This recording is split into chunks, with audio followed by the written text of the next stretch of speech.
판관기 17장. 에프라임 산악지방에 미카라는 사람이 있었다. 그가 자기 어머니에게 말하였다. 어머니가 은 1100세켈을 잃어버리신 일이 있지요. 그때 저주를 하셨는데 제가 듣는 데에서도 그래 하셨습니다. 그 은이 여기 있습니다. 제가 그것을 가져갔습니다. 그러자 그 어머니가 내 아들은 주님께 복을 받아라 하고 말하였다. 이렇게 그가 은 1100세켈을 돌려주니 그의 어머니가 또 이런 말을 하였다. 사실은 내가 이 은을 내 아들을 위하여 주님께 봉헌하였다. 그것으로 조각신상과 주조신상을 만들려고 하였는데 이제 그것을 너에게 도로 주마. 그러나 미카는 그 은을 어머니에게 돌려주었다. 그러자 그 어머니는 은 200세켈을 떼어서 은장이에게 주어 조각신상과 주조신상을 만들게 하였다. 그것은 미카의 집에 모셔졌다. 미카라는 이 사람에게는 신당이 하나 있었다. 그는 에봇과 수호신들을 만들고 한 아들에게 직무를 맡겨 자기의 사제로 삼았다. 그 시대에는 이스라엘에 임금이 없었다. 그래서 사람들은 저마다 제 눈에 옳게 보이는 대로 하였다. 유다 땅 베들레헴에 유다 씨족의 한 젊은이가 있었다. 레위인인 그는 그곳에서 나그네 살이를 하고 있었다. 그 사람은 다른 곳에서 나그네 살이 하려고 유다 땅 베들레헴 성읍을 떠나 길을 가다가 에프라임 산악 지방에 있는 미카의 집에까지 이르게 되었다. 미카가 그에게 어디서 오셨소 하고 물었다. 저는 유다 땅 베들레헴에서 온 레위인입니다. 아무 데서나 나그네 살이 하려고 길을 떠났습니다. 하고 그가 대답하자 미카가 그에게 말하였다. 나와 함께 살면서 나에게 아버지와 사제가 되어 주시오.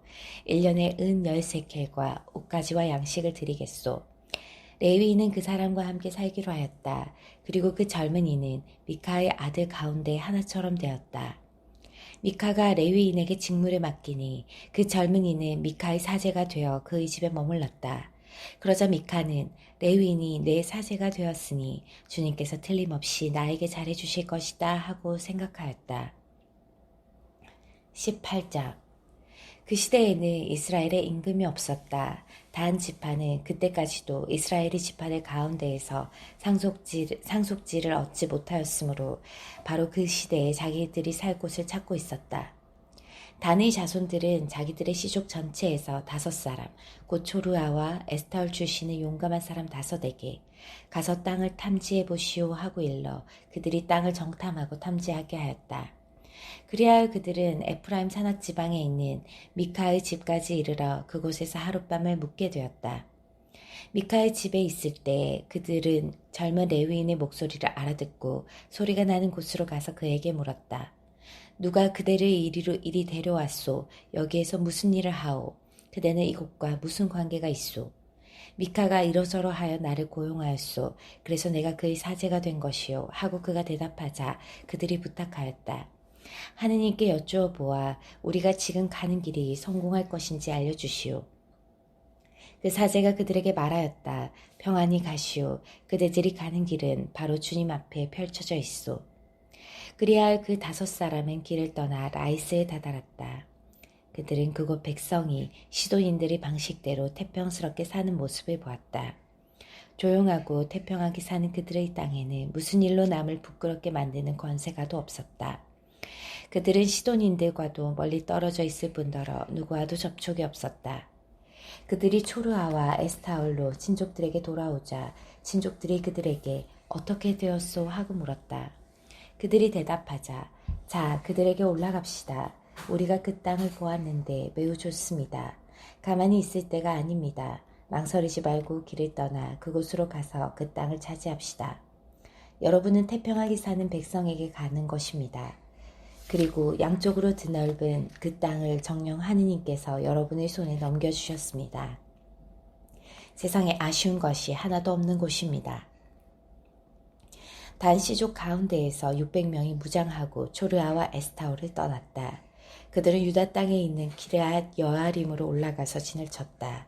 그래야 그곳을 오늘날까지 단의 진영이라고 하는데 그곳은 기르앗 여아림 서쪽에 있다.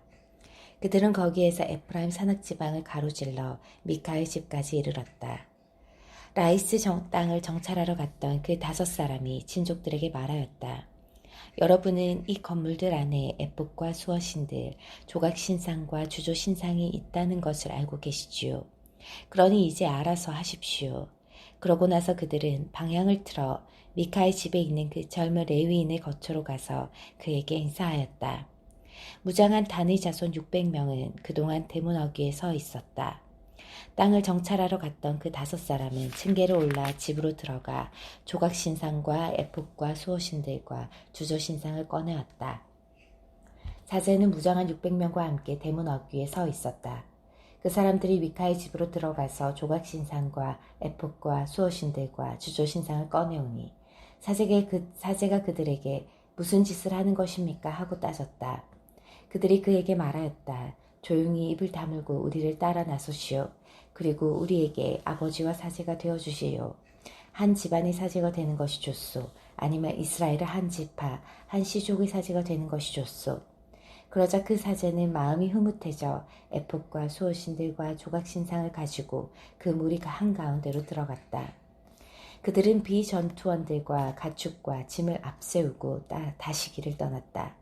이렇게 하여 그들은 미카의 집에서 멀어져 갔다. 소집을 받은 미카의 이웃집 사람들이 단의 자손들을 바짝 뒤쫓아갔다. 그들이 고함을 지르자 단의 자손들이 돌아서서 미카에게 물었다. 무슨 일이기에 이렇게 사람들을 소집하였소? 미카가 말하였다. 당신들은 내가 만든 나의 신을 가져가고 사제도 데려가고 있소. 이제 나에게 남은 것이 무엇이란 말이오? 그런데도 당신들은 나에게 무슨 일이오 하고 물을 수 있소. 그러자 단의 자손들이 그에게 대답하였다. 아무 말 하지 마시오. 그러지 않으면 성질 급한 사람들이 당신들을 쳐서 당신과 당신 집안 사람들이 목숨을 잃을 수가 있소.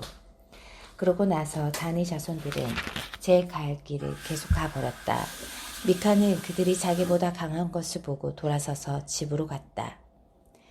이렇게 그들은 미카가 만든 것과 그에게 딸린 사제를 데리고 라이스로 조용하고 태평하게 사는 백성으로 가서 그들을 칼로 쳐 죽이고 그 성읍을 불살라버렸다.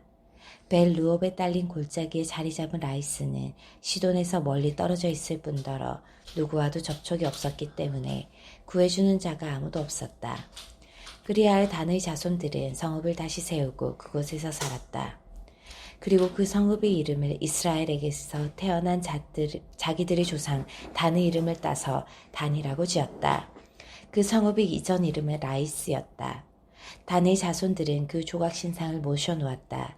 그리고 이 땅의 백성이 유배를 갈 때까지 모세의 손자이며 게르솜의 아들인 요나탄과 그의 자손들이 단 지파의 사제로 일하였다. 그들은 하느님의 집이 실로에 있는 동안 내내 미카가 만든 조각신상을 그곳에 두고 섬겼다.